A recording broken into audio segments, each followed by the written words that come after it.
Welcome to Nightmare Echoes. Listen, scream, and embrace your horror obsession. Halloween might have passed, but we still love horror movies here. And in this episode, Margo's back to speak about Sam Raimi's Drag Me to Hell. Where's Sam Raimi's car hidden in the movie? Is there a subtle nod to the Evil Dead cabin? And can this movie have an eyeball shoot into someone's mouth? Next week on the podcast, we cover Immaculate. But for now, Drag Me to Hell. But not really me. I mean, I like her. Don't drag me down, please.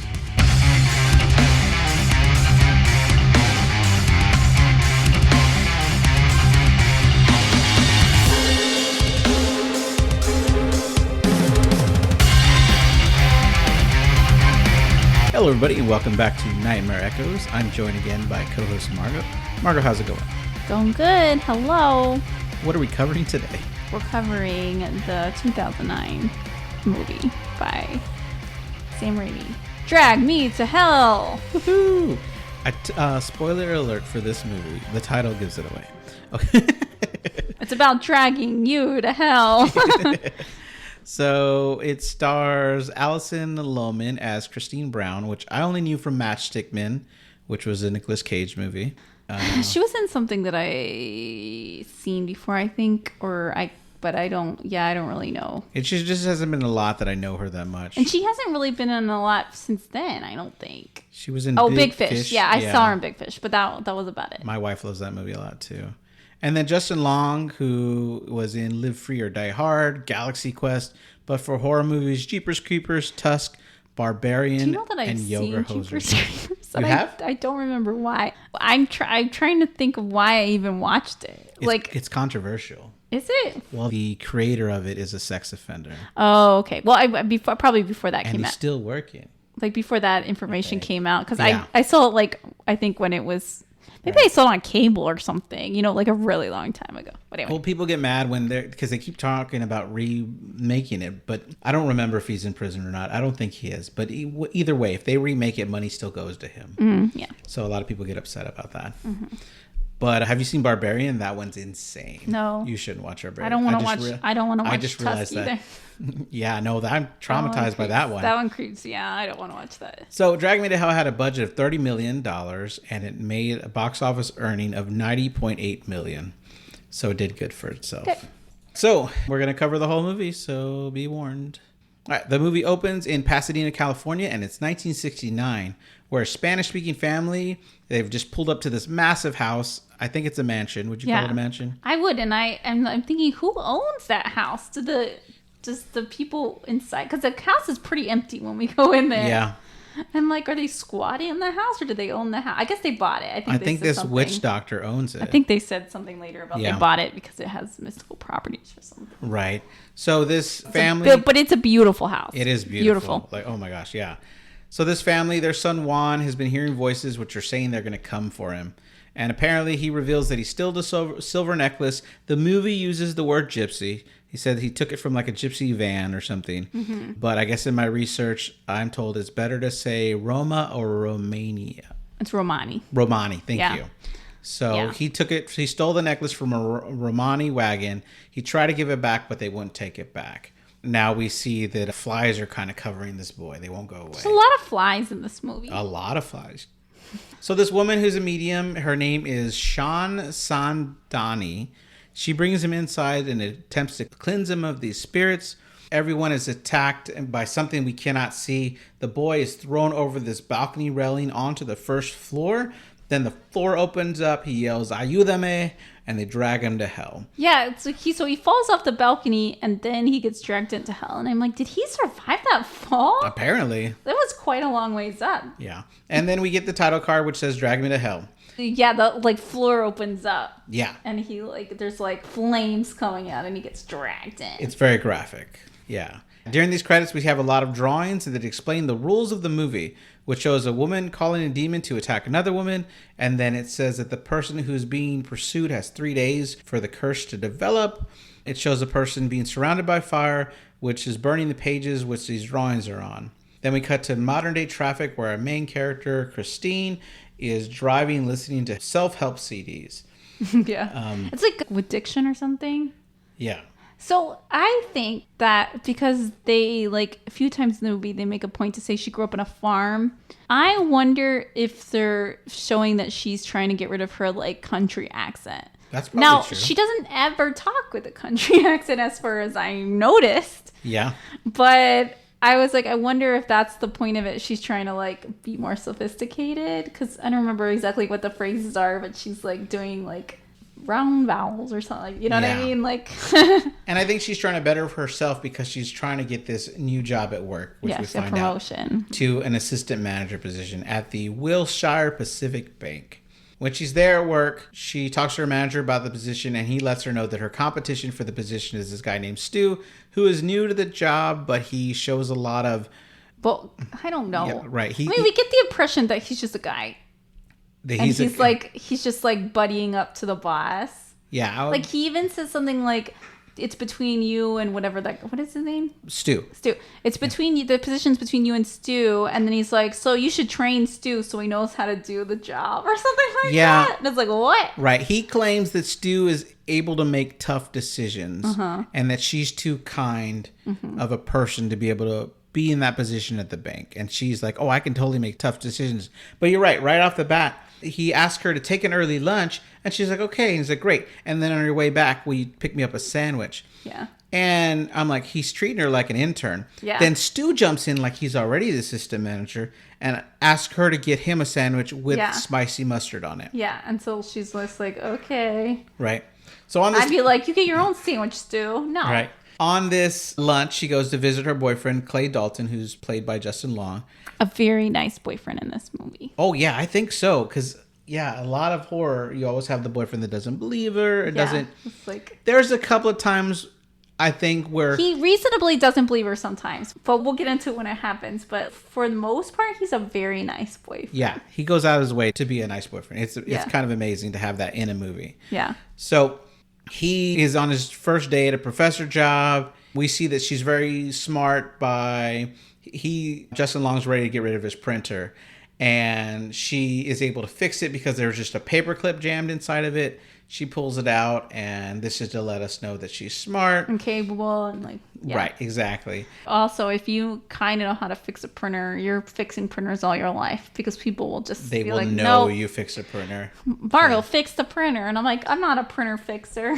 She gives him as a present a coin that she found from the bank, which he says, quote, it's a 1929 Standing Liberty and it's almost fully struck. And I used to be more versed in what all that meant, I don't know what that means, fully struck. But yeah, Right. but it's like a rare coin. He collects coins that Exactly. she found somebody brought it into the bank. As she's leaving, she gets a call from his mom, and she overhears it where his mom doesn't believe that he needs to be with some farmer girl. They want to set him up with a very successful and beautiful Yale graduate who is now a successful lawyer because his parents think that he needs to be climbing this social ladder. Yeah. And they don't want this girl, Christine, who he says... I love her, Mom. Yeah, but I had to... Yeah, you hear his side, and he's very supportive of his girlfriend. He doesn't back down. He's defending her. So even though his parents are being...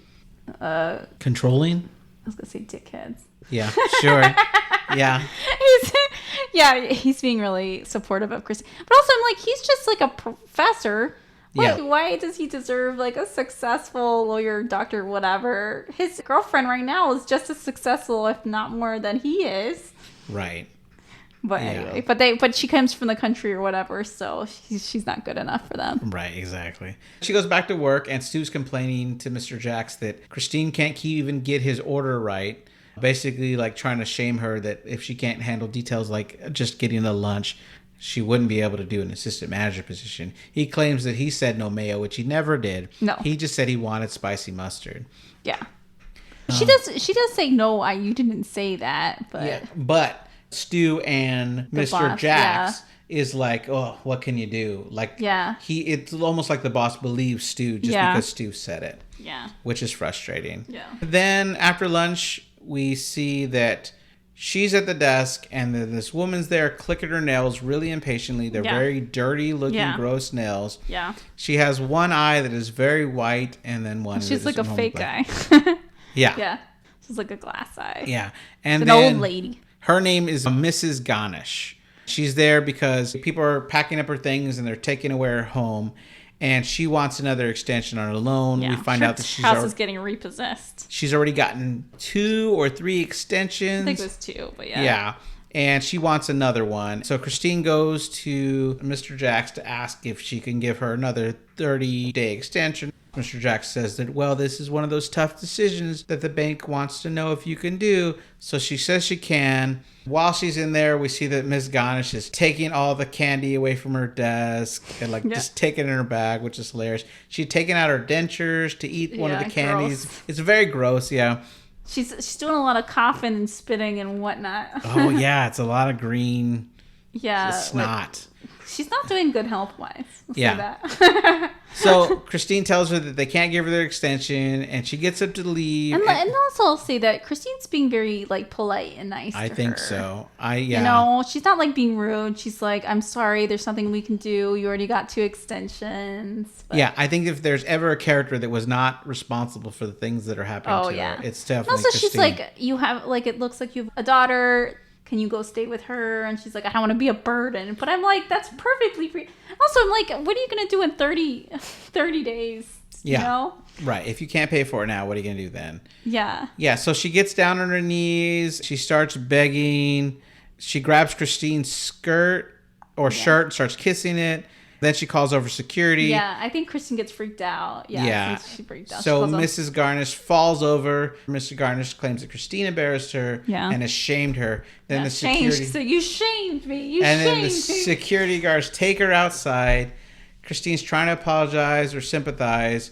When she's shoved outside by the security, Christine watches. Everybody else comes to see if she's okay. We see that she gets into a 1973 Oldsmobile 88. Oh, yeah. Because she's driving Sam Raimi's car. Yeah. Yeah. No, there's nothing else to say. Yeah. Okay. Right. As the bank is closing, Mr. Jacks comes over. He's impressed with the work that she's doing, and he asks if she wouldn't mind working all night long at home so he can turn in her work tomorrow to make himself look really good to the bosses. He's basically implying that she needs to do this if she wants this assistant manager position. I mean, if it means I have to work all night and not get paid, I don't think I want this assistant manager she's salary, position. So she... Yeah. I don't know. That sucks. All right. Yeah. As Christine heads to a car, we see that same Oldsmobile is waiting in the parking garage for her. And we see something I noticed, which is she's carrying her whole desk organizer with her, with all her desk supplies.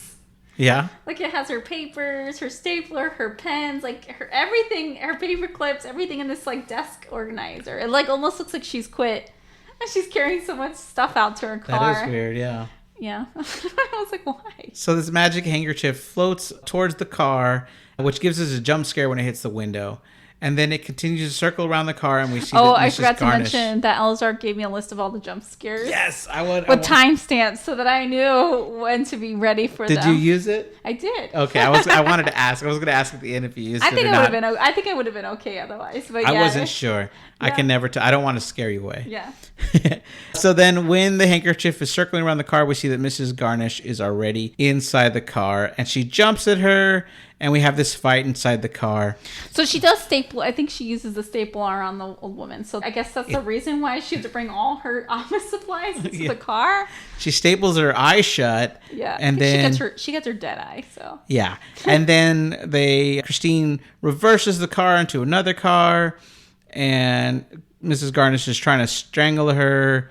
She's got that old lady strength. Yeah, man, it's crazy.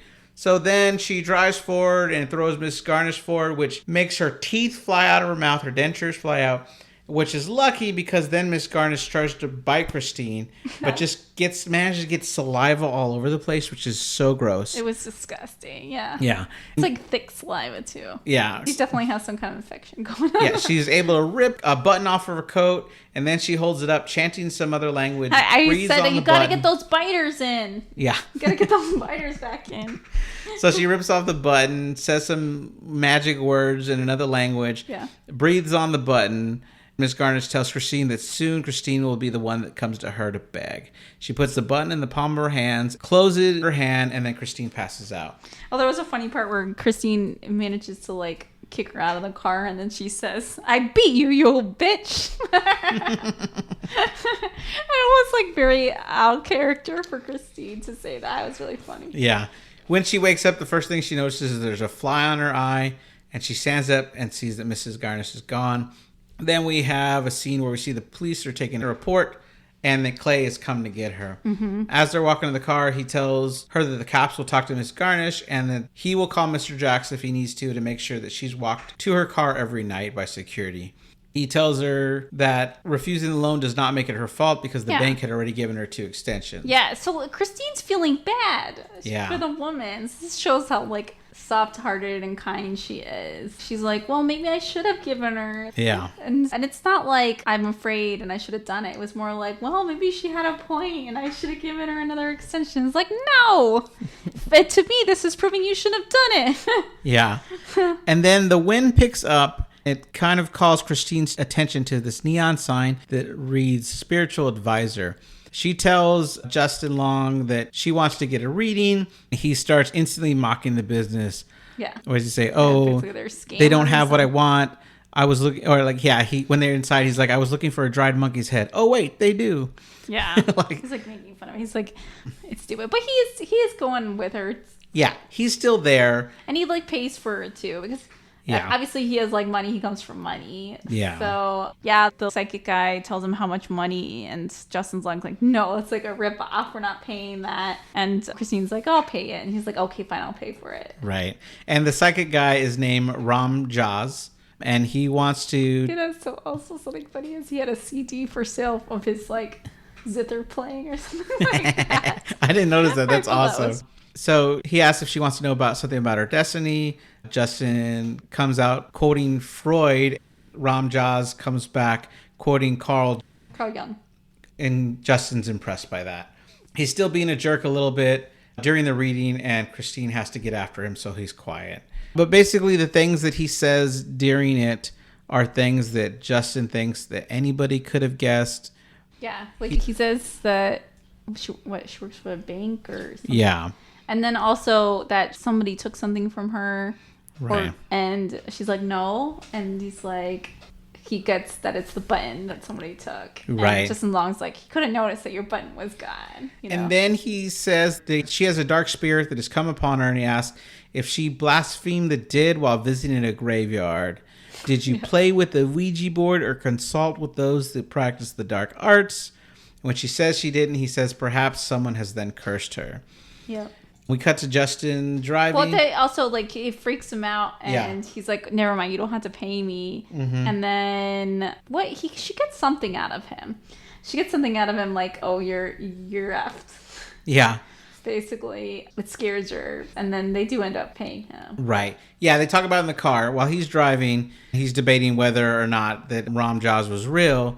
He tries to say that Ram Jaz was a scam artist. She says, well, he wanted to give the money back. And he's like, yeah, he said that, but you notice how he still took the money. He drops her off at home. And I was also thinking, I forgot to mention this when they're having their like fight, her and the old lady. Yep. That I was like, even if she didn't curse her, she definitely gave her some kind of infection. No lie. Because she's got a lot of infected phlegm on her. Yeah. So as he drops her off at home, he says he needs to meet the people that are getting her car towed. She is cooking, and we get a quick glimpse of a photo of her farm days where she got a ribbon for a prize pig, and she's given the title Pork Queen. Mm-hmm. And I think it shows her that she's a little thicker when she was younger. Yeah. Which is something that keeps being brought back up in the movies. Maybe, because she's, like, this actress is very beautiful. To maybe explain why she's, like, timid and, like, it could be, not sure herself. Who knows? Yeah.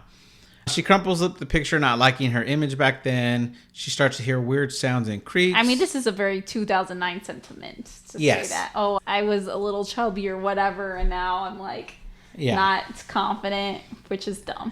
But, you know. Right, yeah. That's a very 2009. It's something my kids don't understand. They're like, Dad, why would the commercial come on TV? Yeah. And they're like, Dad, why would someone care if they had a little bit of something on their skin? Exactly. I was like, buddy, I know times are different, which is great. But I would say that growing up, sure, if you had some weird spot on your face like a birthmark, someone might have a hard time going through school. Yeah, it's nice that we're like getting away from that. Yeah, I do. I think that's great. So she sees these shadows moving across the wall. One of them looks like a humanoid goat. Then something seems to leap out at her, and she's thrown across the room. Justin Long runs back in. He thinks the woman came in to attack her, but Christine struggles to explain to him what happened. And we cut to a doctor coming over who makes her feel like she just imagined the whole thing due to trauma. So she's embarrassed. Justin Long's being very supportive. He is. Her. Yeah. He invites her out to a cabin for the weekend, they're which was like his family cabin, which is the Evil Dead cabin. I'm sure. And I'm glad they never made it there. But while she's asleep, we see flies coming around her eyes, and one of them flies up her nose, which is really gross. This makes her wake up, or at least we think. Because she's still in a dream, the woman attacks her, vomits bugs all over her face, and then she wakes up for a second time. So we had a dream inside of a dream. Yeah, those flies are back. I know. Justin Long drops her off at work. He says that they'll have a rental car waiting for her when she leaves, and he makes a joke about asking her not to piss off any more old ladies. Inside Stu is so frustrating. Stu. He starts to peek at the work and says that she needs to train him. And when she says she'll do it later, he says, I'll just tell Mr. Jax that you don't have time to train me. It's ridiculous. And then she steps away from her desk or whatever, and you see him stealing her packet of the work she worked on all night. Yeah. She starts to hallucinate and yells at him. And then... Oh, that's it. Yeah. She gets a nosebleed. Right. And then when she rushes off, he steals the work. Yeah, and it gets all over Mr. Jax. That's right. It sprays out of her all nose. Over. Yeah, just nosebleeds do. Mm-hmm. Christine then goes to do what Mrs. Ganesh told her she would do and comes begging to her. Oh yeah. At the door, we have a woman who answers the door who won't let her in and tells her that she knows that she used to be really fat. Once she's let in, she finds out that all these people are there and they're all in attendance because Mrs. Garnish has died, and this is now her wake. Ganesh is dead. Who cares that she didn't give her the loan? Right. Are you trying to claim that she was really sick already. She was hacking up a lung the whole time. So why are you blaming this poor girl? Yeah. So Christine trips over the body, making it break the table that she's landing on, and it rolls over on top of it, and more saliva from this dead body comes into her mouth. I don't think that would happen. I don't think so either, but it's very gross. It's disgusting. And the woman that let her in the door tells Christine that she deserves everything that's going to happen to her. What? I don't, It's the most unfair treatment of any character in any movie ever. Oh, yeah. Christine's hair is getting ripped out by Mrs. Ganesh a lot. Yeah. At the fight, she rips out her hair. Her dead corpse catches her hair and rips it out. Yeah. So Christine goes back to see... Although you don't notice any bald spots on Christine. Well, they got to make her pretty, right? Right? A lot of hair. Christine goes to see Jaz again, who tells her that she's being plagued by Lamia, the black goat. Yeah. He tells her that she might have luck sacrificing an animal to the black goat, but she says she's a vegetarian and can't do that. Lamia's like a demon. Yeah. Yeah. And he says that she believes that eventually... Well, he says maybe that'll do something if you sacrifice an animal to Lamia. That he'll be like, all right, you can go. But he says that eventually he believes that she will give in and want to sacrifice an animal. Yeah. And he gives her a book to show her how to do it. Yeah, a classic animal sacrifice book. Yeah. This is what line around. This book's called The Craft. As she's... Oh, yeah, maybe he shops at that same... Well, they're in California. Maybe he shops at that same craft bookstore. Yeah, that could be it.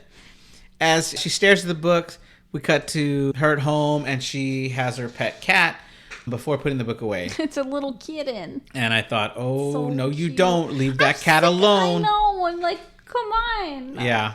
That cat's so cute. We get more creepy sounds from around the house. We see more shadows of the black goat coming up the stairs for her. She locks herself away in her room and calls for Justin. But when she looks at her phone, we see the face of Miss Ganesh jumping out at her, so it's a jump scare. The shadow at the door comes under the doorway and grabs her. She runs for the window, and then there's another jump scare as the black goat is at the window. Yeah. It breaks in and grabs her, spins her around the air before throwing her against the dresser. Yeah, so she's had enough at this point. Yeah. So afterwards, she's downstairs, she has a knife, and she's really ready to kill her own cat. I'm just like... Can't you just go get a random bird or something? Why are you killing your own cat? Yeah, I don't know. So sad. And then, no one sells goats around here. Yeah.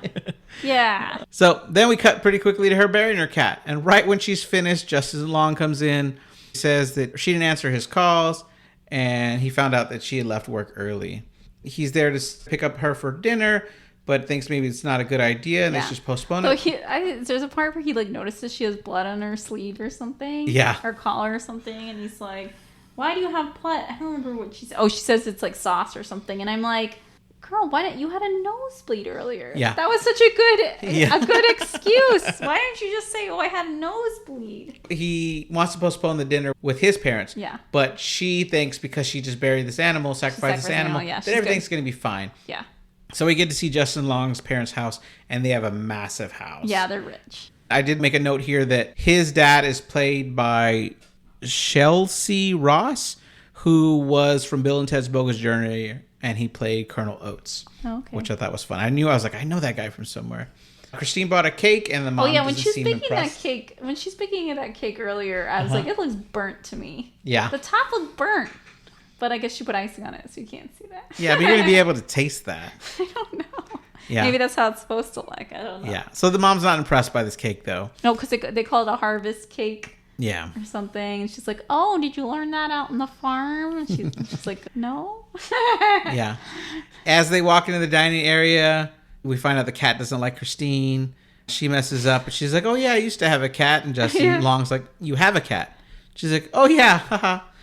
She's like, well, you never know. Or something like that. Right. Yeah. Oh, man. I think she says something like, well, I don't know, maybe the cat ran away at this point or something like that. And I'm like, okay, weird. Yeah, it's a weird thing to say.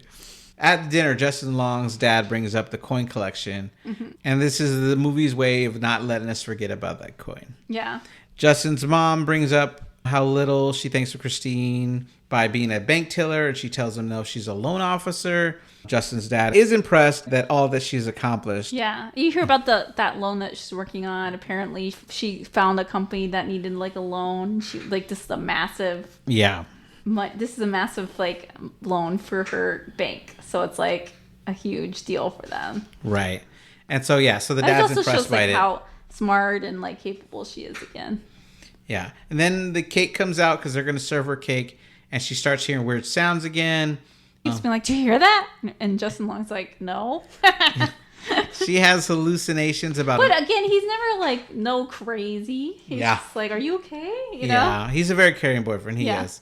When the cake comes out, she starts having hallucinations. She sees an eyeball pop out of the cake because it's Sam Raimi. Of course, we're going to do something with an eyeball. She does a pretty good job of kind of like playing it off in the scene. She keeps playing, Yeah. They're like talking to her and she's like, yep, everything's fine. Yep.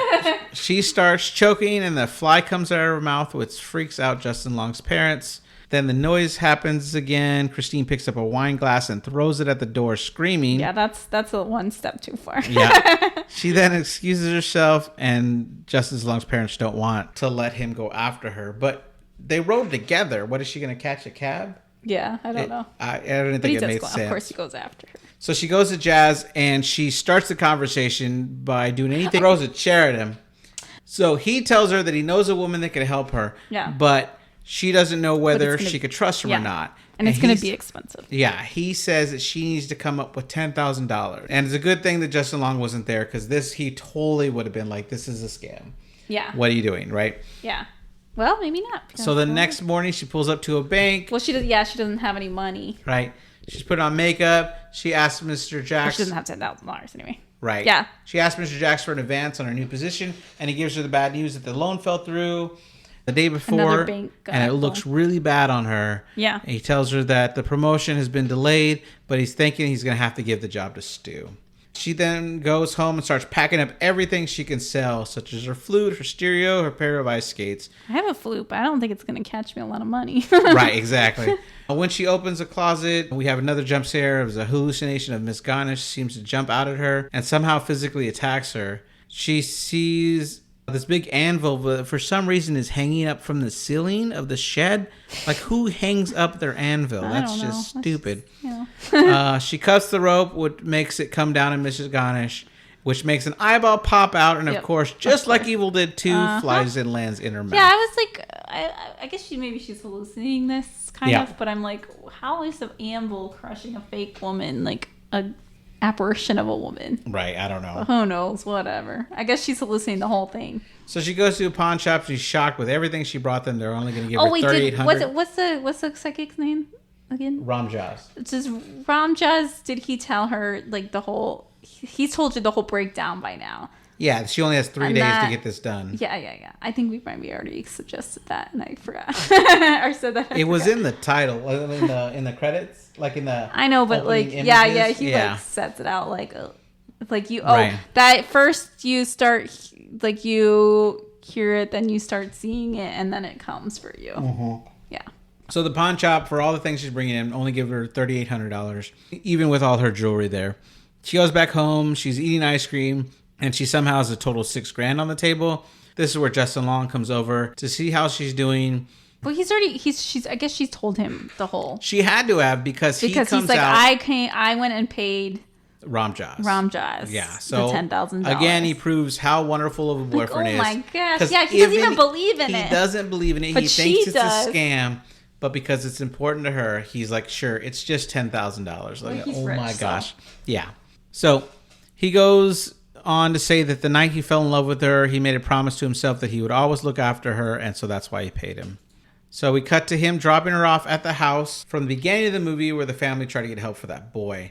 This time the house looks older, less cared for. It's in kind of in disrepair. Right. Yeah. Inside, Jaws is there to introduce her to Sean Sandina, who is the medium that vowed that she would meet that demon again. She was the one at the beginning of the movie who didn't save the kid. So now her like mission in life is to save somebody else from this demon. Right. So she tells Christine that she needs help if she's going to summon this demon. She leads her into a big room. She explains that it was built here in this area because the forces are stronger in this one spot. Right.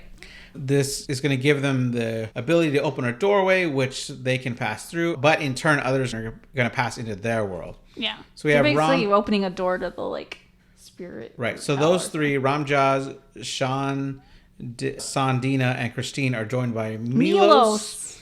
Oh, Milo. Who leaves the room to bring in a black goat, which pays out as another jump scare. Yeah, they're sitting around the table and you hear them like, the goat, and you're like, ah! So it's just a goat. So their plan is, what they're going to do is they're going to summon the demon, and then the psychic lady is going to put the demon inside the goat, and then they're going to kill the goat. Right. And that's Milos' job. Stab the goat dead. And Christine is supposed to, when the demon is in there, she's supposed to put her hand. So the demon's going to possess the psychic. She's supposed to put her hand on the goat and transfer the demon to the goat. Right. So they go through this, and different spirits arrive for a little bit. When the correct spirit arrives, it makes so much noise that they all scream in pain. Yeah. Then it finally places itself into Sean Sandina. Ramjas tries to talk to it, distract it, and says the only thing that it wants is to feast on Christine's soul. Well, yeah, it's like to let Christine go, and it says, I don't want to think about that. The stupid cat. Yeah, you think I want your stupid cat? Yeah. It like vomits up the cat. Ugh. That's disgusting. Christine wants to throw her manager on the bus, but Ramjas silences her. So she's able to put her hand on the goat, but the demon starts making the goat talk. Milos goes to slay it, but it dodges and cuts the rope. I was like, they should have picked someone with better aim. Right? Because Milos was right next to the goat and he couldn't get it. So once freed, Milos. It bites Milos' hand. Yeah. The demon is now in Milos. It tells Christine that it doesn't want her cat. It vomits up her cat. Yeah. Jaws wakes up Sean Sandina, who banishes the demon. Christine is celebrating when Sean Sandina falls to the ground and dies. Jazz tries CPR, but only for like 20 seconds. I was like, finally, somebody trying CPR in a movie. But she's dead. Yeah. As the paramedics take her body from the house, Jazz explains to Christine that she did not beat the demon. Oh, yeah, she did it. But she's like, no, she just banished the demon back. Yeah. Because it was like attacking them or whatever, or out of Milos' body. And he tells her by the end of the night that Lamia will come for the owner of the object, and tells her unless she's no longer the owner. Okay, yeah. So here's where he's like, all right, we have a Hail Mary. Which is you can make a gift of the button to somebody else and you pass the curse to somebody else. but you're damning them to hell. So that's why I didn't tell you at the beginning, because like that's not great. And they make a big deal of showing her putting it in this envelope. I know, and I thought, why are you putting it in an envelope? I saw it. I was like, I get what's gonna happen. I didn't get it, but I did notice it. I was like, why are they putting it in an envelope? That's okay. Yeah, I got it. I was like, I know where this is headed. I know what this is gonna do. All right. Anyway, so she goes to a diner. Do we have a jump scare before this or no? We might, but she goes. She's in the car. She goes to the diner. No, that's when she's driving away from the diner. With the handkerchief kind of coming out the window. That was after. I think it's afterwards. Okay, so she goes to a diner, and it looks like she's trying to scope out an old person to give it to, because I guess they're gonna die anyway. So she finds a mark, but then his wife comes over and she feels bad. So then she gets a brain spark. And she calls her old nemesis Stu over. And I'm like, yes, give it to Stu. Oh, man. So then Stu shows up and he's like, basically, she threatened to tell Mr. Jax what he did. Up to, which she's just faking it out. But it turns out Stu gave her loan proposal to a rival bank to make her look bad. Yeah. And he was going to get a job with that rival bank. He didn't even want the assistant manager position. Or something. And he doesn't want, he's like, don't tell on me or whatever. Yeah. And she feels bad for him. I can't believe she feels bad. So she says, I won't tell. And she doesn't give him the button. Yeah. But she, she sees a what do you call it? Like an obituary or something? Where does she get this, the idea? Okay, whatever. I think she sees an obituary or something. I don't know. And then she gets an idea. So she goes back to Jazz. And she's like, can I give the gift to somebody who's already dead? Yeah. And he's like, yeah, that would work. But you have to, give it officially as a gift to them. Yeah. So she decides, I'm going to give it back to Mrs. Ganesh. Yeah. On the way there, that's where the jump scare you're talking about, where the handkerchief flies into the windshield and it's Mrs. Ganesh's face on it. She wipes it away, and it seems to sneak into the car through the grill, so it lands on her face and tries to stop her by forcing itself down her throat. But she's able to rip it and then stomp on it, which seems to stop it. Yeah. And then we get this iconic grave digging scene. So I'm like, do you think this tiny woman could have dug up a grave? 6 feet of dirt? Yeah, not in that amount of time. Does the rain help, or does it make the dirt heavier? Boy, oh boy, I don't know, but you give me all night to dig up a 6-foot grave, and she digs the whole thing up too. She looks like a badass while doing it. There's no way I could. No way. A million years. So she struggles through it. She finally reveals the body. More of her hair gets yanked out. Yeah. She uses the shovel to pry open the mouth. She places the button inside. No, she places the envelope with the button envelope inside. Right. Key point. So hold up. At some point here, after she was there with the psychic, Justin Long picked her back up. That's and gave her a ride. That's right. And they almost hit an old man. Yeah. And the old man's like, go to hell. Yeah. Right? And so her envelope fell. That's right. It's just she picked up the envelope. She found panicking because she lost her button, but then she found the envelope and she picked it back up. And that's the moment I figured it out what was going on. Not I was me. like, oh, okay. I was just like, okay, so she shoves this envelope in Mrs. Ganesh's mouth. Yeah. Kicks the mouth shut. Yeah. There's this massive rain everywhere. Somehow she's able to pull herself out of the ground. This big cross comes out and knocks her out.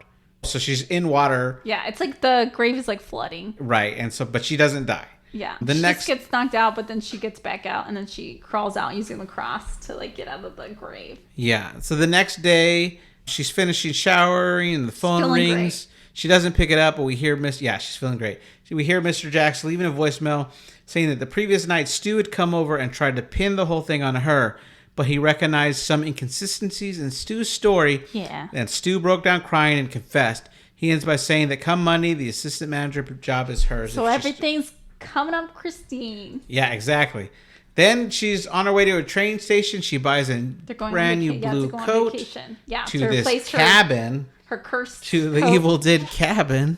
Well, we don't know that. I know. It's Sam Raimi film, of course. Probably. What other cabin does Sam Raimi know of? I don't know. I guess so. Sorry. At the train station, she buys a blue coat and throws the old one away. She meets up with Justin Long's character. They both want to speak at the same time, but she says she needs to go first. Oh, you see that he had like an engagement ring he was going to give her. Yeah. So she says she couldn't say it before, but if she had given Mrs. Garnesh another extension, or she could have, but she didn't, and she believes that she did wrong. She wants to confess, like, I should have given her another extension. I don't think she should have. No. Right, yeah. But she's like a nice, really nice person. I know. But she wants to confess, and he's like, no, you're so kind and wonderful, and anyway. Yeah. So he tells her she has a good heart and that she's beautiful. She models her new coat for him, and he asks what happened to the old one. She tells him she threw it away.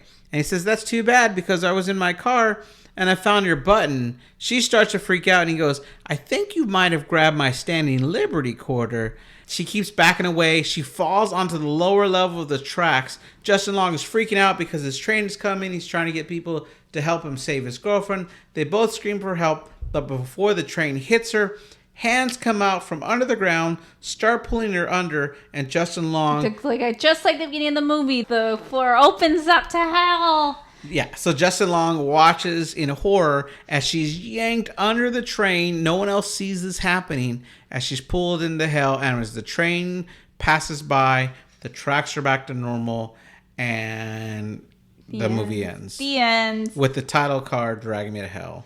Dun, dun, dun. Which is basically telling us, hey, we told you the whole time. It was going to drag her to hell. Yep, she did not end up saving herself. In an interview with Sam Raimi, he said that he remembers how making this film was on a smaller budget after making the Spider-Man films.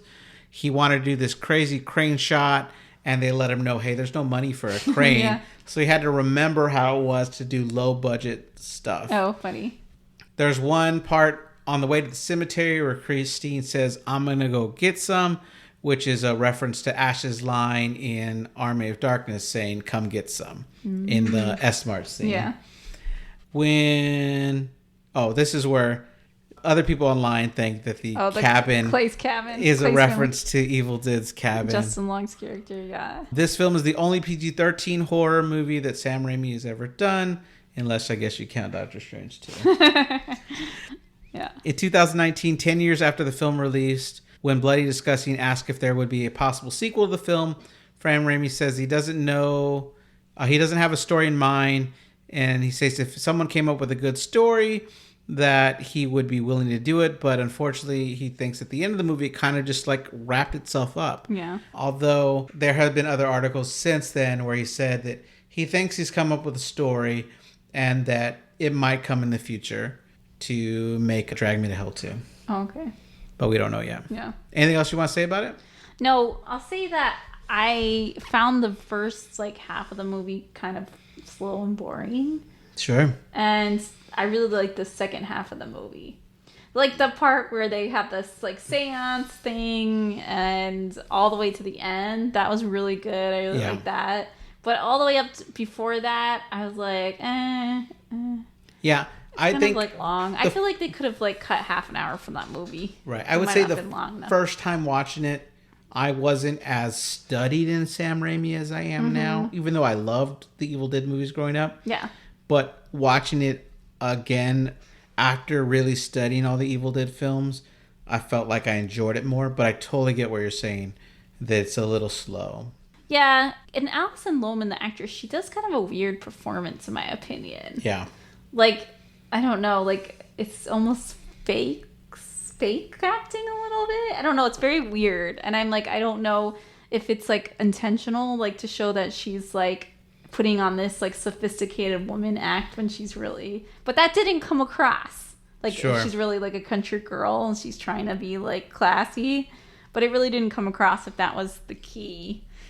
So, I don't know. She says some, really awkward things at the dinner and the way... Remember she has that... We forgot to mention she has a whole conversation with the mom about her mom's an alcoholic. Oh, yeah. And I'm like, how weird. But then I guess his mom liked that because she was being honest. And, real with her. But, yeah, it's just, kind of weird.